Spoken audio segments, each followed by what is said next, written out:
Every year there is one school that always has an insane draft class. Alabama's done it, LSU has done it, and most recently Georgia has done it. This time, the Michigan Wolverines have done it. Their 2024 NFL draft class was absolutely insane, and this year, they were an NFL factory. In today's video, I want to talk about how Michigan got 13 players drafted, and go through who they are, and just how stacked this year's class was. But before we get started, if you're a big fan of college football, be sure to subscribe to the channel, leave a like if you want to support today's video, and let me know what player, team, topic, or situation I could cover next. Now let's get started and talk about this insane draft class. Alright, so the first guy we have to talk about is obviously JJ McCarthy. Coming out of the Chicago area, McCarthy was a huge deal early on, and eventually became a borderline 5-star recruit. He also spent some time at IMG Academy in Florida, and overall went 36-2 as a starter, and had nearly 8,000 yards with 94 touchdowns in his career. He ended up being ranked as a 5-star recruit, the number 5 quarterback, and the 25th best player in the class of 2021. As a freshman at Michigan in 2021, he was a backup to Cade McNamara, and ended up having 500 yards in 5 scores. In 2022, there was a split battle between him and McNamara, and eventually McCarthy won it. He ended up throwing for 2,700 yards with 22 touchdowns and only had 5 interceptions. He also led Michigan to the college football playoff, and then he came back this year and had a great season. In total, he threw for 3,000 yards, 22 touchdowns and only 4 picks, and also had 3 more scores on the ground. He ended up having the 4th best single season passing year for Michigan in its history, and more importantly, led Michigan to a national championship. While some will point out that he only had 1 touchdown in the month of November, that has not seemed to bother NFL scouts, as he ended up being the 10th overall pick to the Minnesota Vikings. They traded up to get him, and this is the first time they've ever taken a quarterback in the top 10. Kevin O'Connell really believes in McCarthy's future, and I'm curious to see how he is going to do. Some think he'll be a mega bust, while others think he could pop off. So the second guy off the board for the Michigan Wolverines this year was Jenkins.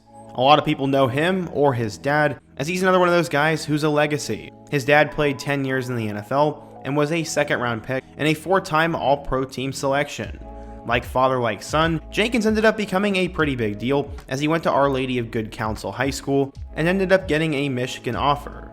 According to 24/7 Sports, he was a 3-star recruit, the number 20 strong side defensive end, and the 502nd best player in the class of 2020. Honestly, he was a little bit underrated. When he arrived as a freshman in 2020, he would appear in 1 game before he broke out in 2021. He ended up starting 4 games alongside the defensive line and had 22 TFL. In 2022, he'd get even better, as he started all 14 games as a defensive tackle and led all defensive linemen with 54 tackles, 3.5 TFLs, 2 sacks, and 2 QB hurries. He was an honorable mention All Big Ten selection and decided to come back for 1 more year. This year, he started all 15 games, had 37 tackles, 4.5 TFLs, 2.5 sacks, and 3 QB hurries. He also even had an interception and became a 2nd-team All-American.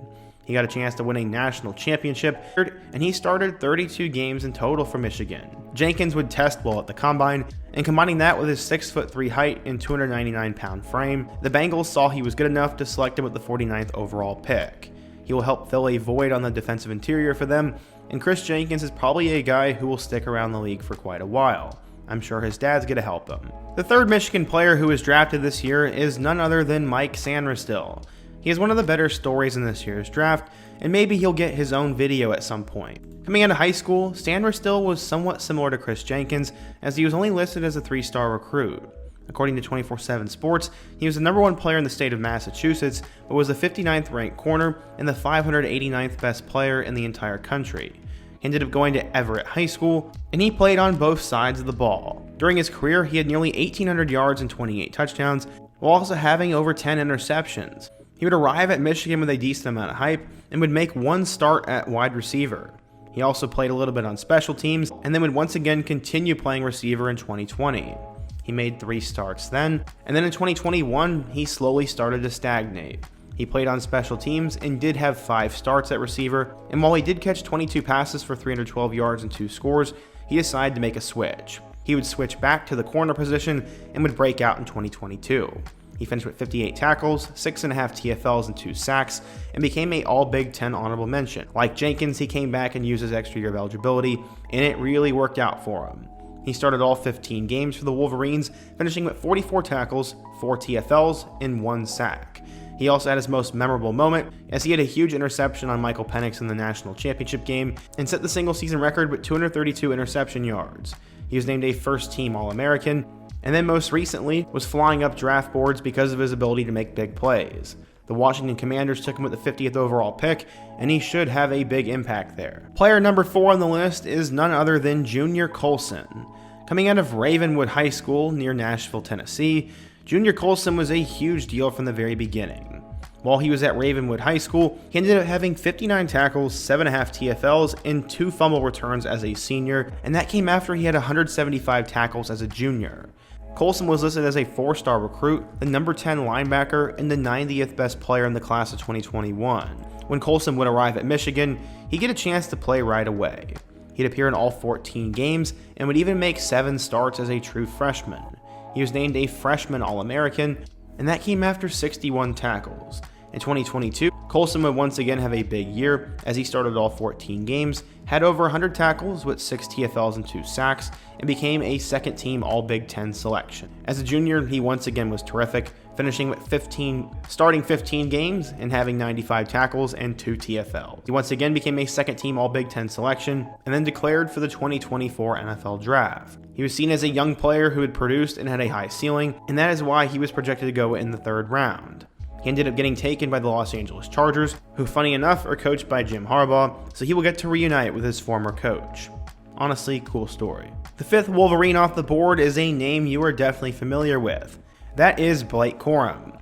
Coming out of St. Francis Academy, Blake Corum grew up in the state of Virginia and ended up having a really decorated career. As a junior, he ran for 1,500 yards with 20 touchdowns, and then built upon it with 1,200 yards and 19 touchdowns as a senior. He became the Gatorade Player of the Year in the state of Maryland, and in 2019, he was listed as one of the top backs in the country. According to 24/7 Sports, he was a 4-star recruit, the number 19 running back, and the 232nd best player in the class of 2020. He would arrive as a freshman and would actually get a chance to appear in 6 games. He ended up running for 77 yards and 2 touchdowns, and also played a little bit on special teams. As a sophomore in 2021, he would appear in 12 games and was also on special teams. He had his breakout season behind Hassan Haskins, and he finished with 952 yards and 11 scores. In 2022, alongside Donovan Edwards, he would become the main man and had one of the best seasons in school history. He finished with 1,400 yards and 18 touchdowns, and both of those were top 10 in Michigan football history. While he was tremendous, he had that late season injury and wanted to come back. He decided to use his extra year of eligibility and ended up starting all 15 games, running for 1,200 yards and 27 touchdowns. He set the single season rushing touchdown record this past year and the total touchdown record. He finished as a first-team All-American and a top 10 Heisman Trophy finisher. And despite all those accolades, the running back position has been undervalued in the NFL, and he was a little bit smaller, so he slipped to the 3rd round.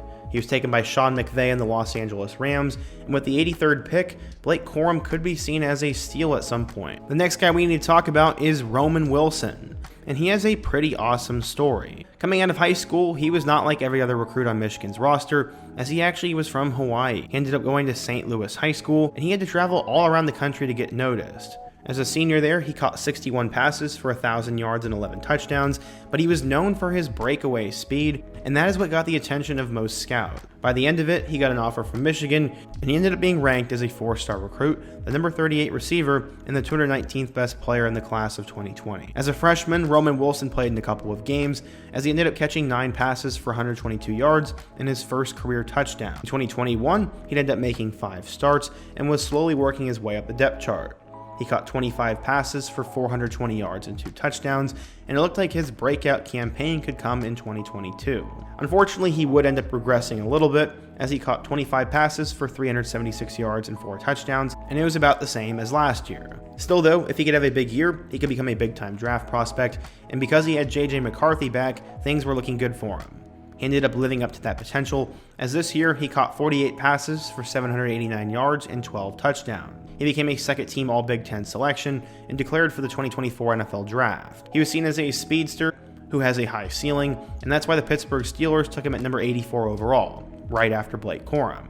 I'm excited to see what he's going to do. And then one pick later, we saw another Wolverine go. Up next, we have our first Michigan offensive lineman who was drafted, and that is none other than Zach Zinter. Coming out of the Buckingham Brown and Nichols School in Massachusetts, Zach Zinter had gone under the radar for quite some time. Despite being 6'6" and over 300 pounds, scouts were split on where to rank him. 24/7 Sports had him as a 3-star, but the Composite had him as the number 10 offensive guard and the 249th best player in the country, and as a 4-star player. Zinter was part of the class of 2020, and as a freshman, he would actually make 4 starts. In 2021, he'd end up starting 12 more games, and because of that, he became a second-team All-Big Ten selection. In 2022, he'd start all 14 games, and this time improved to a first-team All-Big Ten selection. He decided to come back in 2023, and this time started all 12 games at right guard, and was named a first-team All-American. Despite that, he had that horrible leg injury against Ohio State, and that may have been what ultimately pushed him back a bit. His 42 starts are great, and he has everything that an offensive lineman needs, and that's why the Cleveland Browns took him 85th overall. It's crazy because Corum, Wilson, and Zinter went back to back to back. You don't see that very often. Up next, we have my favorite Michigan draft prospect, and that is A.J. Barner. Coming out of Aurora High School, he was just a scrawny freshman quarterback when he first arrived there, but eventually he got in the weight room, and the coaching staff moved him around. He played a little bit of tight end, but mostly did his work on defense, as he had 124 total tackles there. While scouts really weren't all that high on him, they eventually saw him as a future tight end, and the Indiana Hoosiers offered him a scholarship. He ended up being listed as the number 51 tight end and the 1,131st best player in the class of 2020. As a freshman in 2020, he'd end up appearing in 8 total games, but wouldn't really have any sort of impact for Indiana until 2021. He'd make his first career start, and in that season, he caught 14 passes for 162 yards and a touchdown. As a junior in 2022, he ended up starting 8 games, finishing with 28 catches for 199 yards and 3 scores. After 3 years at Indiana, he decided to transfer over to Michigan, where he had a really good year. He ended up appearing in all 15 games and started 9 of them. He caught 22 passes for 249 yards and a touchdown and played alongside Coulson Loveland. He became an All-Big Ten honorable mention, and he's one of those guys who has everything you need. He's super athletic, has the build, has the height, can block, and can catch the ball when it comes his way. The problem for Barner was that he was both stuck behind Coulson Loveland and was used more as a blocking player, so we won't really get to see his full potential until this fall. The Seattle Seahawks saw enough in him to take him 121st overall, and he's someone that I'm definitely going to be watching. I predicted his rise in a video a year ago, and you guys should check that out. Our 9th Michigan player off the board is another offensive lineman, and his name is Trevor Keegan. Coming out of Crystal Lake High School in the state of Illinois, he was the number 1 player in the state. Keegan was a guy who started 4 straight years and had all the size and measurables and potential to make it as a big-time offensive lineman. He ended up finishing as a 4-star recruit, the number 16 offensive tackle, and the 178th best player in the class of 2019. Keegan would see no action as a freshman, and then in 2020, he'd end up appearing in 5 games. He didn't get a chance to do a whole lot, but in 2021, he would get his chance. He ended up starting 11 games and was an honorable All-Big Ten selection because of it. He came back in 2022 and started 11 games once again, and this time was a first-team All-Big Ten selection. Like a couple of other guys, he decided to use his extra year of eligibility and once again came back. He started all 15 games this past year and became a second-team All-Big Ten selection. In total, he started 37 games for the Michigan Wolverines and was a 3-time All-Big Ten selection. There aren't too many stats or fun things to talk about with linemen, but the Philadelphia Eagles were really excited for him and decided to take him with the 172nd overall pick. He's one of those guys that could have a long career, and many will wonder how he fell. The next player we need to talk about is another Michigan defender, and it is Michael Barrett. He's a guy who has been in college football for quite some time, as he was actually a part of the class of 2018. He ended up going to Lowndes High School in Georgia, and Barrett was a pretty big deal. As a fun fact, he was actually an offensive player, as he had 7,200 total yards during his prep career, as he played both quarterback and running back. He was seen as a pretty big athlete, but 24/7 Sports wasn't that high on him. He was only the number 61 athlete and the 751st best player in the class of 2018. When Barrett would arrive in 2018, he would see action in 2 games, and then in 2019, end up getting on the field in 13 games. He ended up having 7 total tackles, and then his role would increase in 2020. He ended up starting 6 games and finished with 44 tackles, and then would take a step back. He only started 1 game in 2021, before he would break out in 2022. He ended up starting 13 total games and finished second on the team with 72 tackles and 3.5 sacks. Somehow he had an extra year of eligibility and had another great season. He started all 15 games and had 65 tackles, becoming a third-team All-Big Ten selection and setting a record for career games played. It's pretty crazy. He ended up being taken with a 240th overall pick by the Carolina Panthers, and he's a guy with a lot of experience that will hopefully make the roster. For our next pick, we have to go over to the offensive line and talk about Larius Henderson. Coming out of a town in Texas, he was always seen as a future Power 5 offensive lineman, and after becoming a 3-star recruit, he would sign with Arizona State. He was a part of the class of 2019 and was ranked as the 730th best player in the country. Henderson would end up appearing in 10 games as a freshman in 2019 and would actually start 10 games at left tackle. In 2020, in their shortened season, he would also appear in all 4 games, and then he would play his next 2 years at Arizona State. He started all 13 games in 2021, and then started 6 games in 2022 before he suffered a season-ending injury. For his final year of eligibility, he would decide to transfer over to Michigan, where he ended up having a great year. He ended up starting 10 games at left tackle and became a first-team All-Big Ten selection because of it. Henderson looked like a future NFL draft pick, and he ended up getting selected in the 7th round with the 249th overall pick by the Houston Texans. He's another guy who will just be hoping to make a roster and hopefully one day get a chance to be a starter. Our second to last Michigan player who was taken in this year's draft was Jaylen Harold. Coming out of Berkeley Prep High School in Tampa, Florida, Harold was a part of the class of 2020 and was a very highly ranked recruit. And as a senior, had 58 tackles, 11 TFLs, and 3 sacks. He built upon a huge junior year in which he had over 100 tackles and 5 sacks and decided to commit to Michigan over other offers like Alabama, Auburn, and Clemson. He was ranked as the number 15 weak side defensive end and the 309th best player in the country. In 2020, he'd end up appearing in 4 games before he would make 3 starts in 2021. He had a total of 15 tackles and 1 quarterback hurry. In 2022, he'd end up taking on a much larger role as he would start 12 games as an edge rusher, finishing with 3.5 sacks and 5 quarterback hurries. Because of that, he was an All-Big Ten honorable mention, and then this past year, he had his best season yet. He ended up starting all 15 games as an edge rusher, making 31 tackles and a team-high 9 tackles for loss.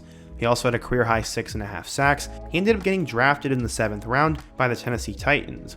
He was taken with the number 252 overall pick, and like the other 2 guys, will really hope to just make the roster. Last but not least, we get to our final player who was selected from the Michigan Wolverines, and that is wide receiver Cornelius Johnson. Coming out of high school, he was a pretty big deal, as in the state of Connecticut, he was listed as the top player in the state. He was a part of the class of 2019 and was listed as the number 26 receiver and the 177th player in the class of 2019. Johnson would arrive at Michigan and would score 1 touchdown his freshman year. In 2020, he'd followed it up with 16 catches for 254 yards and 3 scores. And then after that, he ended up catching 40 passes for 627 yards and 3 touchdowns, and then would sort of stagnate. While he did have a career-high 6 touchdowns in 2022, he was getting less targets and getting less catches, so he decided to come back for 1 more year to try to improve his draft stock. This past season, as the second best receiver to Roman Wilson, Johnson caught 47 passes for 600 yards and a touchdown. Despite the mediocre numbers, Johnson had enough potential to be drafted. The Chargers ended up taking him at the 253rd overall pick in the 7th round, and that was definitely a Harbaugh-type selection. I don't know if Johnson will make the roster, but he does have a good amount of potential and has the Harbaugh-Michigan connection that'll help him. But who knows? So yeah, Michigan had 13 players drafted this year, and they were truly an NFL factory. This was a historic year for the Wolverines, and this is who each and every guy was. I have no idea who will make it and who won't, and I have no idea who will be a star, who will be a bust, but we'll just have to wait and see. But if you're a Michigan fan, what do you think of this year's draft class? What's another team I should do a video like this on next, and what other topics should I cover on the channel? Be sure to let me know down below. Leave a like if you want to support today's video, subscribe if you're new, and check out all of the videos on the end screen. I hope to see you guys again soon, but until next time, peace.